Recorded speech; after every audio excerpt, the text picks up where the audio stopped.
madaxweynihii hore ee Soomaaliland Daahir Rayaale Kaahin oo saaka ka soo dagay madaarka magaalada Hargeysa ayaa waxa halkaasi ku soo dhaweeyay mas'uuliyiinta xisbiga uu madaxda u ka yahay ee udub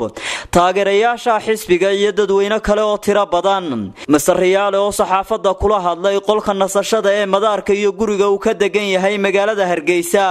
ayaa ka hadlay khilaafka labada garab u kala jabiyay xisbiga uu hogaamiyay udub maamul goboleedyada lagaga dhawaaqay deegaamo kamida Somaliland shirka kooxaha Soomaalida loogu qabanayo magaalada London iyo cilaaqaadka Somaliland ay la leedahay wadamada dariska la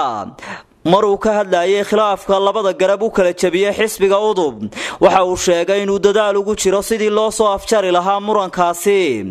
iyadoo uu kalsooni ka haysto labada dhinac ee xisbigu uu kala qaybsan yahay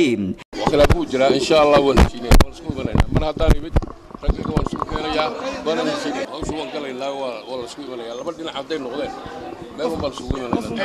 Daahir Rayaale Kaahin mar warbaahintu ay wax ka weydiisay shirka 23 bisha February kooxaha Soomaalida loogu qabanayo magaalada London ee dalka Britain waxa uu sheegay in aanu taageersanayn shirkaasi oo ku tilmaamay mid halis ku ah jiritaanka Somaliland iyadoo uu ka qayb galayo gudoomiye ku xigeenkiisa Axmed Yuusuf Yaasiin وأنا شيء وحنا نقولي مبدأ أي وحويان أولم Somaliland وحنا قرقرتن لهين بان أنا أقولي أمسنا هي حكي ما تعجله نكى قرقرتن قليا أنا أقول مصعب maruu ka hadlayay maamul goboleedada lagaga dhawaaqay deegaamo ka tirsan Somaliland waxa uu sheegay inay taasi ku timi tabasho ay tirsanayaan qaar kamid ah beelaha deegaamadaasi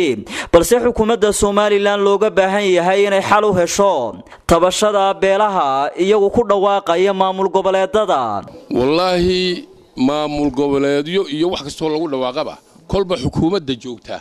ayay mas'uuliyadeeda tahay inay xal u raadiso wax alla wixii khilaafay meelaha ka yimaada dadkuna hadday wax tabanayaan tabashadooda in laga jawaabo oo waliba gudaha la adkeeyo kalsoonida gudaha in la adkeeyo muhiim ah dibadda walba la qaybsanaa oo dadku fikir buu qabay laakiin waxa lagu mitidaayay dadka gudaha jooga kalsoonida ka dhaxaysa ayaa muhiim ah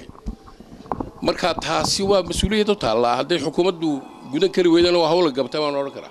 waxa kaloo madaxweynihii hore ee Somaliland uu ka hadlay xiriirka Somaliland ay la leedahay qaar kamid ah wadamada dariska oo warbaahinta Somaliland bariyihii ugu dambeeyay ay sheegaysay inuu sii xumaanayay waxaana xukuumadda ugu baaqay inay hagaajiso cilaaqaadka Somaliland ka dhaxeeya wadamada dariska soo laabashada uu dalka yimi madaxweynihii hore ee Somaliland Daahir Rayaale Kaahin